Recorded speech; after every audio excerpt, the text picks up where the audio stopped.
Hello guys, in today's video I talk about how to fix WhatsApp folder not showing problem.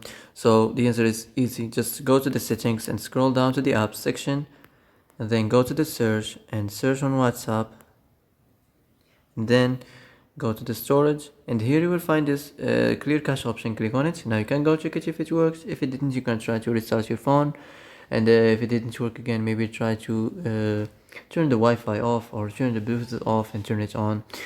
And if it didn't work again, maybe try to clear data, but be careful. If you want to clear data, all your files and all the documents in the chats and the media will be deleted, so be careful if you want to clear your data. So that's it for today's video. I hope this is the answer you've been looking for.